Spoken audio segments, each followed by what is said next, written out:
Hi, hello everyone. Welcome to the final section of the course. We've got 3 weeks left. This week we'll be discussing diversity and inclusion. All right, so policing remains a white male-dominated occupation. Even after there's been decades of attempts to increase representation from underrepresented groups. Now, that doesn't mean diversity hasn't increased, right? The amount of diversity has certainly increased, but overall, policing continues to be a white male dominated profession, especially when you get into smaller and more rural communities. But those are the ones that comprise the majority of the police departments in the United States. So the United States continues to become more diverse. And because of that, there remains calls, for police departments to diversify. And even though there's pretty widespread support for the need to diversify police departments, the actual difference that increasing diversity makes as far as police effectiveness within departments is not really that clear cut. Much of the belief around diversifying departments is that it will make police agencies perform better, and if they reflect the communities that they serve, that they will function more properly and be more responsive to the needs and desires of those communities, and also increase trust in the police, and also hopefully increase legitimacy of the police in those neighborhoods. So that's known as representative bureaucracy. Okay? And there's two main dimensions to representative bureaucracy. The first is passive representative bureaucracy. I hope I don't have to say that too many more times. This is simply, does the ratios of group membership within the organization match the ratios of certain groups within the community? Okay, so does the department match the community? The second is active representation. So this is, how does the composition of the department impact the outputs, like what the police do, and the policies of the department? Does the representation of minority groups within the police department lead to more equitable outcomes? Okay, so generally speaking, passive representation should lead to then active representation. Okay, so the first step would be to get the agency to look like, and the same ratios as the community that it serves, and then that should lead to these better outcomes. Okay. As the number of officers increase, right, active representation should also increase. So when thinking about effectiveness of increased diversity, and really any kind of policing matter, they're talking about it in this chapter, but when you think about effectiveness, okay, in this case diversity, there's two types of evidence. There's testimonial evidence and there's empirical evidence. Okay, testimonial evidence is also known, you'll hear people talk about anecdotal evidence. Okay, so this is evidence that's essentially based on opinions with strong beliefs. Okay, in this case about the impact of diversity. Okay, you'll often hear people talk about anecdotally this happens, or anecdotal evidence. Okay, it's the same thing as testimonial. It's evidence based on opinions, backed up by strong beliefs. If you're talking about testimonial evidence as far as diversity, testimonial evidence is almost always favorable. Empirical evidence is evidence based on data gathered from systematic studies of effectiveness criteria, such as crime rates, arrest rates, citizen complaints, use of force complaints, right? Whatever measurable criteria you're wanting to look at. And then statistics are done, okay? So you end up with mathematical evidence based on data. But if you look at the empirical evidence as to the effectiveness of increasing diversity within police departments, it's much less clear than just testimonial evidence.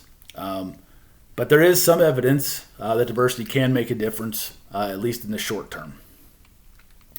All right, first let's get a little bit of historical perspective here. All right, so historically, there have been at least some African American police officers for a long time.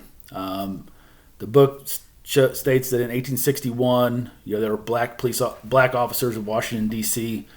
Springfield, Missouri, on their website reports an African American officer in 1892. Their first female officer in 1903. So for a long time, there has been at least some African American representation in policing.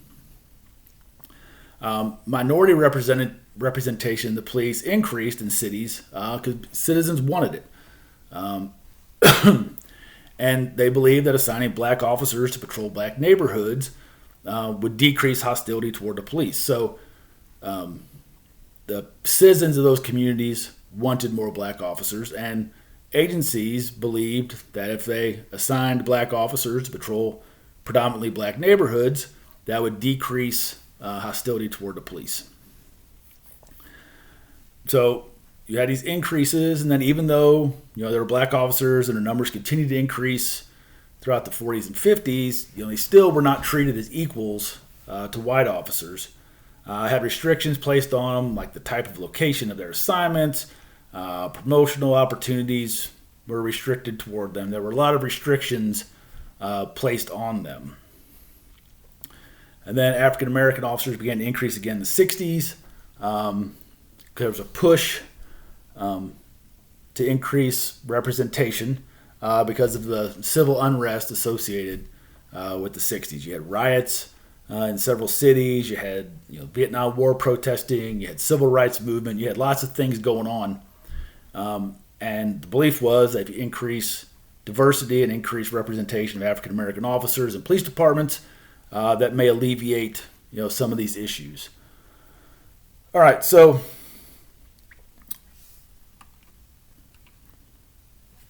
testimonially, remember,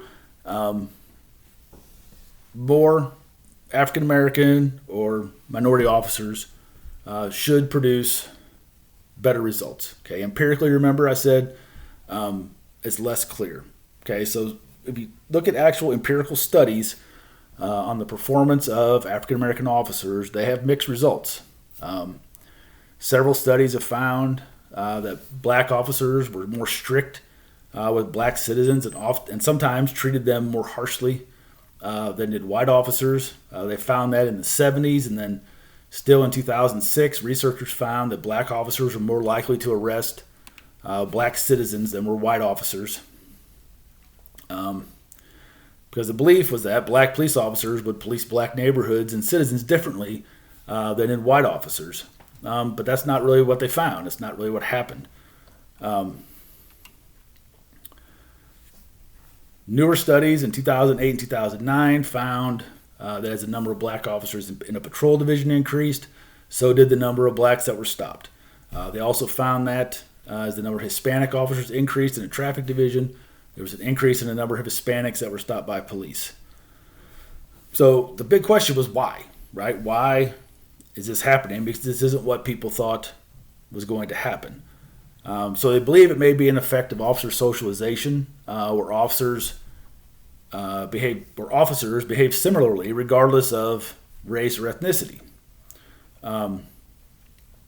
There's also been some research looking at racially mixed policing teams where you have two officers of different races where they're paired up to work together.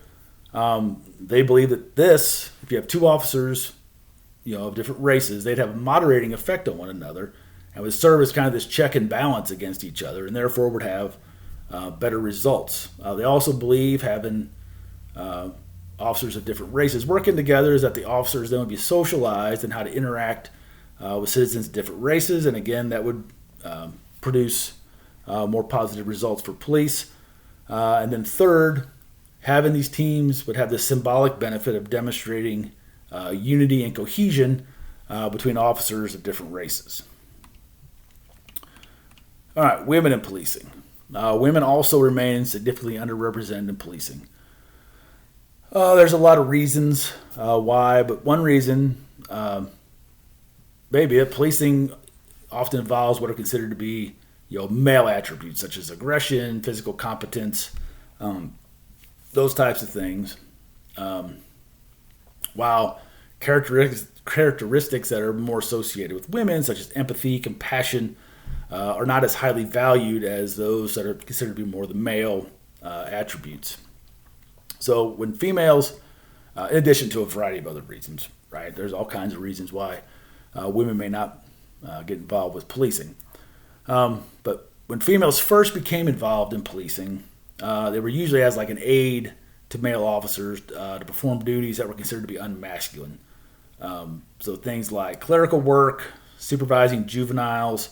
On the Springfield website, the female I referenced earlier was actually known as a matron, not an actual police officer.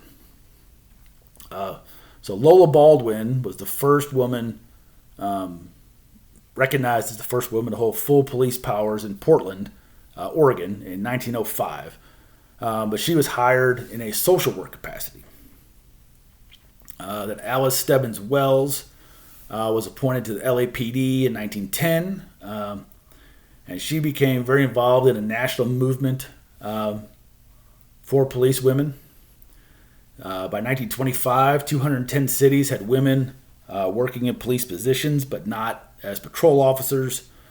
And then even into the 60s, there were very few women that were police officers, and those that were generally excluded from patrol duties.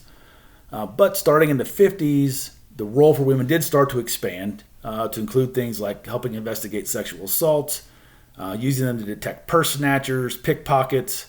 There were also arguments that women should be involved with diffusing domestic violence situations. They were good with working with women and children, so there was some support for women to become more involved in police work, as long as they kind of stayed in their lane, right? As long as they stayed in whatever area they believed that women would be best suited, and that was not generally believed to be regular police work. Well, in 1972, the breakthrough for women came when an amendment to the Civil Rights Act was passed and required those job disparities to stop. So in 1971, they estimate there were like 12 police women that were on patrol. And by 1974, there were around 1,000. And as you'll see in the book, there's been numerous studies examining the effectiveness of female police officers. We don't have the time, and I'm not going to get into the nitty-gritty of each of the studies, but kind of overall, female police officers have been found to act similarly to men in a lot of respects, but have also been found to sometimes be more effective at diffusing situations and being able to provide more support and being more responsive to citizens. Okay, so that's kind of a real brief discussion of racial and ethnic minorities and females and policing. Let's talk about kind of, well, what do we do about all that? Okay, so there's affirmative action plans, and I'm sure everybody's heard of affirmative action plans. But those are plans that are put in place to remedy past discriminatory practices that really plagued police departments. And they're used to ensure that underrepresented groups have an equal chance at employment. There's different ways these plans can be put into place. Sometimes they're put in place voluntarily, where a department says, hey, we want to increase the number of ethnic or racial minorities or women, so we're going to put this plan in place voluntarily to try to increase that. But in some instances, they're court ordered. Okay? But so these plans have led to an increase in the hiring of black officers, whether voluntarily or court ordered. But one thing to remember about court ordered things is that there's always metrics that have to be met. Okay, so sometimes there's issues with when things are court ordered as to how they're carried out. But regardless, overall affirmative action plans have increased the number and the growth of minorities in policing over the last several decades. There's no denying that. But the impact on women is less clear. With women, it doesn't seem to be as clear cut that these plans have increased the number of them that are involved in policing. It seems like other factors, such as the size of the populations, like where the police department is located. So the size of the black or Hispanic female population was more related to increases in black and Hispanic female participation in policing than were these actual affirmative action plans. All right, so then the next part of the chapter talks about equal opportunity in hiring and standards. As you recall, we've already discussed this at length earlier in the semester, so I'm not going to spend any time on it right now, but be sure to read it, review the material. Okay, I'm not going to discuss it here. Make sure you go through it. All right, then the next section also discusses just a lot of statistics about how diversity has increased among police departments. I'm not going to, again, just like I did, I'm not going to go through all the stats with you, but the summary is this. The representation of women and minorities have increased over the years. Both women and minorities are more likely to be employed by large departments, so you have this uneven kind of representation across the country.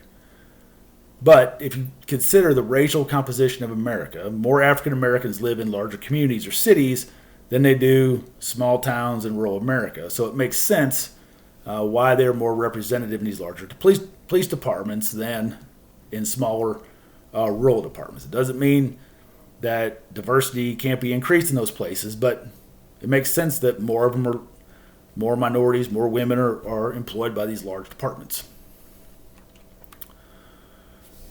All right, so you hire more minorities, you hire more women, then they have to be integrated into police departments. Okay, and historically that's been a problem. Okay, historically, even though minorities and women were increasing in police departments, they were being hired in increasing numbers, they were not always welcomed by their fellow officers. This is obviously much less of an issue today.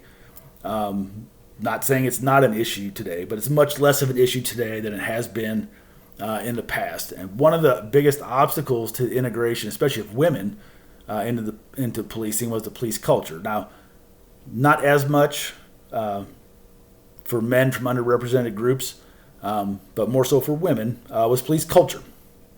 Okay, so if you think about, we've talked about culture before, right, too. So police culture emphasizes maleness and all these associated characteristics of maleness, like machismo, power, control, desire for action, right? Essentially, you're talking about something like an old boys club, like just the guys hanging out, doing guy stuff. Well, now you have women coming into the fold, okay? So you no longer have this just guys hanging out doing guy stuff. Now you have women around. Well, how do you integrate women into these police departments?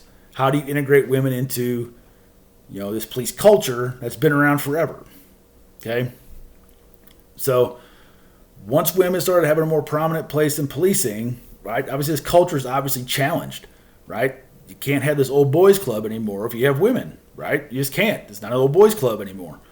But instead of changing, right, it was resisted, right, and they excluded women from it. Because remember, as we talked about earlier in the semester, culture is a very difficult thing to change, right? And if you want to make changes in a police department, you have to be able to change the culture as well. And obviously, over time, that has changed. It's not that it isn't an issue at times now, but it's much less of an issue now than it was before. Because research on police women suggests they still struggle for acceptance.